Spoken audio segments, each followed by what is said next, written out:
पिछले 75 सालों से भी ज्यादा समय से अमेरिका और इजराइल का गठबंधन समर्थन, रणनीति और तनाव का एक बड़ा ही उलझा हुआ मिश्रण रहा है। तो चलिए आज ट्रूमैन के दौर से लेकर एआई के इस नए युग तक इस लगातार बदलते रिश्ते की परतों को खोलकर समझते हैं।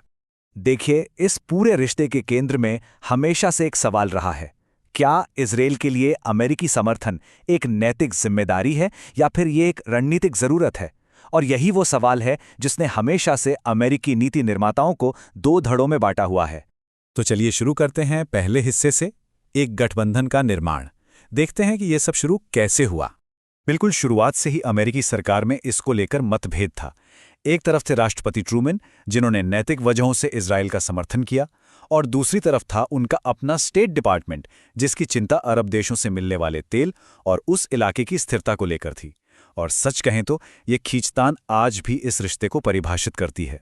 इन घटनाओं ने रिश्ते को सिर्फ सहानुभूति से आगे बढ़ाकर एक मजबूत रणनीतिक निर्भरता में बदल दिया। जैसे कि 1967 की लड़ाई ने यह साबित कर दिया कि इजराइल शीत युद्ध में एक बहुत ताकतवर सैन्य सहयोगी हो सकता है। और फिर 1973 के बाद अमेरिकी सैन्य सहायता इस गठबंधन की नींव बन गई, जिससे इस रिश्ते में अमेरिका का असर और भी गहरा होता चला गया। अब आते हैं दूसरे भाग पर, संस्थागत बंधन। तो अब देखते हैं कि ये जो विशेष संबंध है ये कागजों पर और असल में काम कैसे करता है। QME यानी क्वालिटेटिव मिलिट्री एज, ये अमेरिका इजराइल सैन्य सहयोग की आत्मा है। ये एक अमेरिकी कानूनी वादा है जो ये सुनिश्चित करता है कि इजराइल के पास हमेशा अपने पड़ोसियों पर एक तकनीकी सैन्य बढ़त रहेगी, भले ही अमेरिका उस इलाके में किसी और देश को कोई भी हथियार क्यों न बेचे। ये जो $38 बिलियन की बड़ी रकम है, ये 2016 के मेमोरेंडम ऑफ अंडरस्टैंडिंग का हिस्सा है। जरा सोचिए, ये एक 10 साल का समझौता है जो 2028 तक चलेगा। इससे अमेरिकी प्रतिबद्धता की गहराई का पता चलता है, जो इजराइल की सुरक्षा की गारंटी देता है।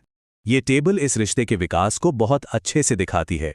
ये एक नैतिक लगाव से शुरू हुआ, फिर शीत युद्ध के दौरान एक रणनीतिक प्रॉक्सी बन गया, उसके बाद इसे संस्थागत रूप दिया गया, और अब ये तकनीकी एकीकरण के एक बिल्कुल नए दौर में दाखिल हो चुका है। भाग 3, तनाव में एक साझेदारी। अब जरा देखते हैं कि हाल की घटनाओं ने इस गठबंधन की मजबूती को कैसे परखा है। 7 अक्टूबर के हमलों के फौरन बाद अमेरिका ने बहुत तेजी से प्रतिक्रिया दी। उसने सैन्य हार्डवेयर भेजे, अरबों डॉलर की आपातकालीन सहायता भेजी और संयुक्त राष्ट्र में मजबूत राजनयिक समर्थन देकर इजराइल के पीछे अपनी पूरी ताकत झोंक दी। लेकिन लंबे समय तक चले इस युद्ध ने कई चुनौतियां भी खड़ी की। अमेरिका और इजराइल दोनों को अंतर्राष्ट्रीय स्तर पर अलग थलग पड़ने जैसी स्थिति का सामना करना पड़ा, और साथ ही अमेरिका के अंदर ही इस मुद्दे पर घरेलू मतभेद इतने गहरे हो गए कि इस रिश्ते पर दबाव बहुत ज्यादा बढ़ गया। अमेरिकी जनता की राय में अब एक बहुत बड़ा विभाजन दिखता है। एक समय था जब दोनों पार्टियों का समर्थन था, लेकिन अब वो टूट चुका है। जैसा कि इस 50 पॉइंट के अंतर से साफ पता चलता है कि रिपब्लिकन और डेमोक्रेट्स की सोच कितनी अलग है। ये बदलाव अमेरिकी राजनीति और उसकी विदेश नीति के लिए एक बड़ी चुनौती है। अब है चौथा भाग, रिश्ते का पुनर्संतुलन। इन सब चुनौतियों को देखते हुए ये गठबंधन अब भविष्य के लिए खुद को फिर से कैसे तैयार कर रहा है, चलिए देखते हैं। 2025 में ट्रंप प्रशासन ने 21 पॉइंट गाजा शांति योजना के साथ दखल दिया।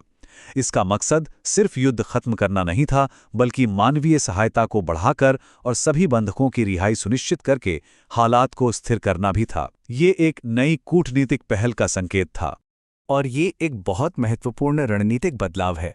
अब इजरायली नेतृत्व खुद अमेरिकी वित्तीय मदद पर अपनी निर्भरता कम करके अधिकतम स्वतंत्रता हासिल करना चाहता है। इसका सीधा मतलब है कि वो अपनी सुरक्षा और विदेश नीति से जुड़े फैसले बिना किसी बाहरी दबाव के लेना चाहते हैं। तो इस गठबंधन का पूरा मॉडल ही बदल रहा है। ये मदद पर आधारित रिश्ते से आगे बढ़कर टेक्नोलॉजी में एक सच्ची साझेदारी की तरफ जा रहा है। अब फोकस सिर्फ सैन्य हार्डवेयर देने पर नहीं है, बल्कि मिलकर नई तकनीक बनाने पर है। इस नए मॉडल को पैक्स सिलिका कहा जा रहा है। इसका फोकस सैन्य हार्डवेयर से आगे बढ़कर एआई और दूसरी जरूरी टेक्नोलॉजी के भविष्य को आकार देने पर है, जिसमें अमेरिका और इजराइल मुख्य भागीदार हैं। ये एक तरह से सिलिकॉन वैली पर आधारित शांति की एक नई सोच है। ये सहयोग भविष्य की टेक्नोलॉजी पर केंद्रित है, एआई, सेमीकंडक्टर्स, स्पेस और एनर्जी। ये सिर्फ सुरक्षा के बारे में नहीं है, बल्कि ये भविष्य की वैश्विक अर्थव्यवस्था और शक्ति संतुलन को एक नया आकार देने के बारे में भी है। ये सब सिर्फ कुछ समय की राजनीति के बारे में नहीं है। ये 2048 तक, यानी इजराइल की 100वीं वर्षगांठ तक, इस गठबंधन को सुरक्षित करने का एक दूरगामी नजरिया है। एक ऐसा गठबंधन जो सैन्य सहायता के बजाय साझा तकनीकी नेतृत्व पर आधारित हो। तो हम यहाँ एक बुनियादी बदलाव देख रहे हैं, जो एक बहुत बड़ा सवाल खड़ा करता है। क्या मदद से एआई की और ये बदलाव अमेरिका-इजराइल गठबंधन को और भी ज़्यादा मजबूत करेगा, या फिर ये अपने साथ